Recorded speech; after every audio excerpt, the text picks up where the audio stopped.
ಅನುದಿನದ ಆಹಾರ ಜುಲೈ 20 ಸೋಮವಾರ.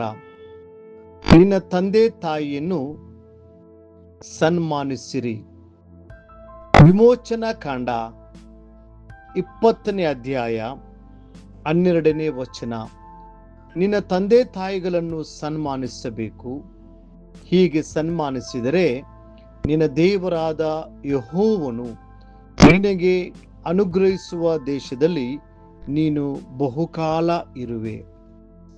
10 ಆಜ್ಞೆಗಳಲ್ಲಿ ಕೇವಲ ಒಂದು ಆಜ್ಞೆಗೆ ಮಾತ್ರ ನಿರ್ದಿಷ್ಟವಾದ ವಾಗ್ದಾನವನ್ನ ಜೋಡಿಸಲಾಗಿದೆ.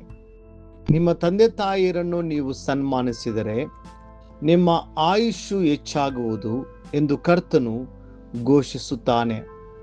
ಈ ಆಜ್ಞೆಯೊಂದಿಗೆ ಹೇಗೆ ಒಂದು ಆಶೀರ್ವಾದವನ್ನು ಸೇರಿಸಲಾಗಿದೆ ಎಂಬುದನ್ನು ಗಮನಿಸಿರಿ. ಕೆಲವರು ನನ್ನ ತಾಯಿ ನನಗೆ ದ್ರೋಹ ಮಾಡಿದಳು ಅಥವಾ ನನ್ನ ತಂದೆ ನನ್ನನ್ನು ಕಠಿಣವಾಗಿ ನಡೆಸಿಕೊಂಡರು ಎಂದು ದೂರುತ್ತಾ ತಮ್ಮ ಹೆತ್ತವರಲ್ಲಿ ತಪ್ಪುಗಳನ್ನು ಹುಡುಕುತ್ತಲೇ ಇರಬಹುದು. ಆದರೆ ಅಂತಹ ಜನರು ಒಂದು ಕ್ಷಣ ನಿಂತು ನೆನಪಿಸಿಕೊಳ್ಳಬೇಕು. ತಮಗೆ ಜೀವನದ ಬಗ್ಗೆ ಏನೂ ತಿಳಿಯದಿದ್ದ ಆ ವರ್ಷಗಳಲ್ಲಿ ಅವರ ತಾಯಿ ಎಷ್ಟೋ ವೈಯಕ್ತಿಕ ತ್ಯಾಗಗಳೊಂದಿಗೆ ಅವರನ್ನು ಪೋಷಿಸಿದಳು ಮತ್ತು ಅವರ ತಂದೆ ಅವರ ಅಗತ್ಯಗಳನ್ನು ಹಾಗೂ ಬೆಳೆಸುವಿಕೆಯನ್ನು ಪೂರೈಸಲು ಶ್ರಮವಹಿಸಿ ದುಡಿದರು. ಆದ್ದರಿಂದ ದೇವರ ಆಜ್ಞೆಗೆ ವಿಧೇಯರಾಗಿ ಅವರು ತಮ್ಮ ಹೆತ್ತವರನ್ನ ಸನ್ಮಾನಿಸಬೇಕು. ನಮ್ಮ ಹೆತ್ತವರನ್ನ ಸನ್ಮಾನಿಸುವುದು ಎಂದರೆ ಪ್ರತಿ ತಿಂಗಳು ಅವರಿಗೆ ಸ್ವಲ್ಪ ಹಣ ನೀಡುವುದರಿಂದ ಹೆಚ್ಚಿನದಾಗಿದೆ.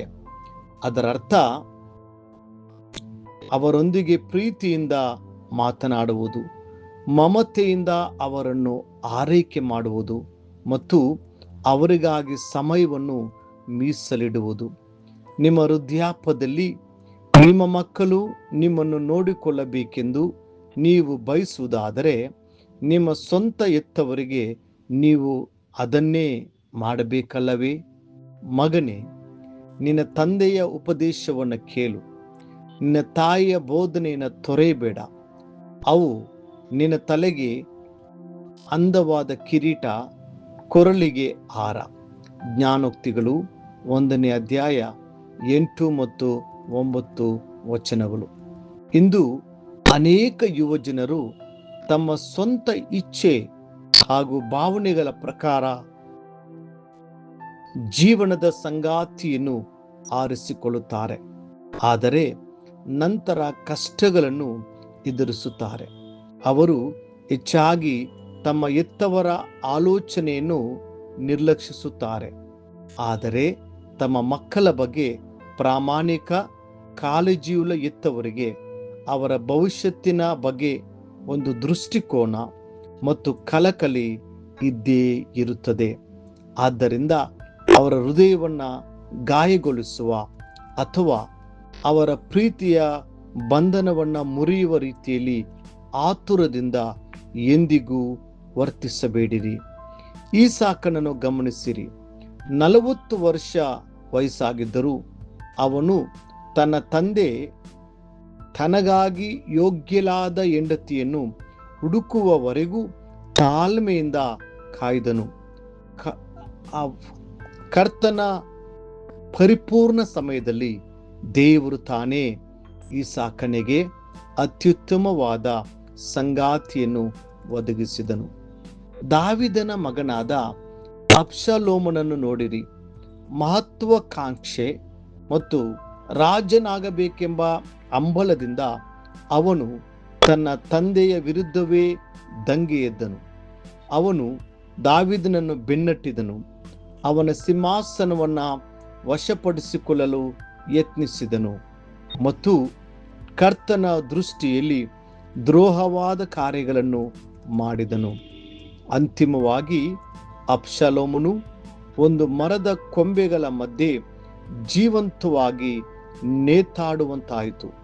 ಯೋವಾಬನು 3 ಈಟಿಗಳನ್ನು ತೆಗೆದುಕೊಂಡು ಅವನ ಎದೆಗೆ ಚುಚ್ಚಿದನು ಮತ್ತು ಯೋವಾಬನ 10 ಮಂದಿ ಯುವಕರು ಅವನನ್ನು ಹೊಡೆದು ಕೊಂದರು. 2 ಸಮುವೇಲ 18ನೇ ಅಧ್ಯಾಯ 14 ಮತ್ತು 15 ವಚನಗಳು. ಎಂತಹ ದುರಂತ ಮತ್ತು ನೋವಿನ ಅಂತ್ಯವಲ್ಲವೇ? ಇದರ ಪಾಠ ನಮಗೆ ಸ್ಪಷ್ಟವಾಗಿದೆ. ದಂಗೆ, ಅಹಂಕಾರ ಮತ್ತು ಗೌರವವಿಲ್ಲದಿರುವುದು ದುಃಖವನ್ನು ತರುತ್ತದೆ. ಆದರೆ ದೀನತೆ, ದೇವರಿಗೆ ಶರಣಾಗುವುದು ಮತ್ತು ಎತ್ತವರ ಮಾರ್ಗದರ್ಶನವನ್ನು ಗೌರವಿಸುವುದು ಆಶೀರ್ವಾದ ಹಾಗೂ ಶಾಂತಿಯನ್ನು ತರುತ್ತದೆ. ಮುಂದಿನ ಅಧ್ಯಯನಕ್ಕಾಗಿ ದೇವರ ವಾಕ್ಯ. ತನ್ನ ತಂದೆಯನ್ನಾಗಲಿ ತಾಯಿಯನ್ನಾಗಲಿ ಹೊಡೆದವನಿಗೆ ಮರಣ ಶಿಕ್ಷೆಯಾಗಬೇಕು ಮತ್ತು ತನ್ನ ತಂದೆಯನ್ನಾಗಲಿ ತಾಯಿಯನ್ನಾಗಲಿ ದೂಷಿಸುವವನಿಗೆ ಮರಣ ಶಿಕ್ಷೆಯಾಗಬೇಕು. ವಿಮೋಚನೆ ಕಾಂಡ 21ನೇ ಅಧ್ಯಾಯ 15-17ನೇ ವಚನ. ಈ ದಿನ ಓದುವ ದೇವರ ವಾಕ್ಯ. ಮುಂಜಾನೆ ಕೀರ್ತನೆ 26, 27, 28 ಅಧ್ಯಾಯಗಳು.